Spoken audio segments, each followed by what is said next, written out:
ఎక్కడైతే people purchase power ఉంటుందో, ఎక్కడైతే స్టేబుల్ గవర్నమెంట్ ఉంటుందో, ఎక్కడైతే ఏబుల్ లీడర్షిప్ ఉంటుందో అక్కడికే అంతర్జాతీయ పెట్టుబడులు వస్తాయి అధ్యక్ష. అధ్యక్ష, ఇవాళ చిన్నప్పుడు కూడా మనం సుమతి శతకంలో చదువుకున్నాం అధ్యక్ష. ఎప్పుడు సంపద కలిగినా అప్పుడే బంధువులు వత్తురది ఎట్లన్నన్ దెప్పలుగా చెరువు నిండిన కప్పలు 10,000 జేరుగదరా సుమతి.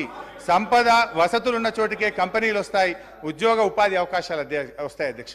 అధ్యక్ష, నేను ఐ వాంట్ టు కంక్లూడ్ అధ్యక్ష. నేను ప్రభుత్వానికి ఒకటే ఒక విజ్ఞప్తి అధ్యక్ష. I'm just appealing to the government అధ్యక్ష. అధ్యక్ష, ఈరోజు ఫైనల్గా నేను గవర్నమెంట్ చేసే అప్పీల్ అధ్యక్ష. ఇవాళ ప్రజల నిర్ణయం శిరోధార్యం వహించాలి. ప్రజలకు వాళ్ళకి అవకాశం ఇచ్చిండ్రు, మమ్మల్ని ఇక్కడ కూర్చోబెట్టినారు. వి యాక్సెప్ట్ దట్ అధ్యక్ష. నేను ఒకటే అంటే, సంపూర్ణ మెజార్టీతో ప్రజలు మీకు అవకాశం ఇచ్చినప్పుడు మీ తెలివితేటల్ని, మీ విజ్ఞతను ప్రదర్శించి నిధులు సమకూర్చుకోండి, రాష్ట్రాన్ని ముందుకు నడపండి. అంతేగాని మమ్మల్ని బదనాం చేయాలని, మమ్మల్ని తిట్టుకుంటూ బతికే ప్రయత్నం చేయొద్దు. ఏమర్థమైతే మేమంటే మీకు అంత భయమా? మమ్మల్ని అప్రతిష్ట పాలు చేస్తేనే మీకు రాజకీయ భవిష్యత్తు ఉంటుంది అన్నట్టుగా మీరు భావిస్తున్నట్టుగా ఇలా ప్రజలు అనుకుంటా ఉన్నారు అధ్యక్ష.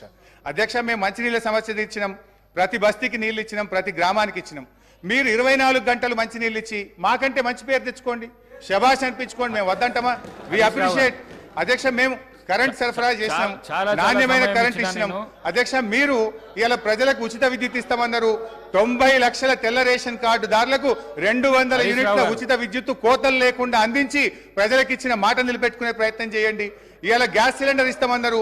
ప్రతి తెల్ల రేషన్ కార్డు ద్వారాకి సంవత్సరానికి 12 గ్యాస్ సిలిండర్లు ఇచ్చి మీరు ఇచ్చిన మాట నిలుపుకొని ప్రజల్ని ఒప్పించే ప్రయత్నం చేయండి అధ్యక్ష. అధ్యక్ష, లాస్ట్ క్లోజ్ చేస్తాం అధ్యక్ష. వ్యక్తులుగా మనం ఉంటాం పోతాం, ప్రజల ప్రయోజనాలు ముఖ్యం. రాష్ట్ర భవిష్యత్తును దెబ్బతీసే పద్ధతి వద్దు. రాష్ట్ర పరపతిని దిగదార్చే దుష్ప్రయత్నాలను మానుకోండి. ఒక చిన్న పుకార్తో స్టాక్ మార్కెట్ కుప్పకూలిన సంఘటనలు చూసాం. మీరు మన రాష్ట్ర ఆర్థిక పరిస్థితి మీద అధికారికంగా పుకార్లు సృష్టించి రాష్ట్ర భవిష్యత్తును ప్రశ్నార్థకం చేయకండి. ఈ శ్వేతపత్రాలు రాష్ట్ర ఆర్థిక ప్రగతికి కోతపత్రాలు అవుతాయి. దేశానికి దిక్సూచిగా ఉన్న తెలంగాణను దివాలా అనే ముద్ర వేయకండి. సంపద ఉన్నది, సమృద్ధి ఉన్నది, వృద్ధి రేటును పెంచండి, మరింత పకడ్బందీగా రెవెన్యూ లీకేజీలను అరికట్టండి, రాష్ట్ర అభివృద్ధిని చేయండి. అంతేగాని ఈ దుర్మార్గపు దుష్ప్రచారాలతోని దయచేసి బురద జల్లే ప్రయత్నం చేయొద్దు. This is my sincere and honest appeal to the government. Thank you.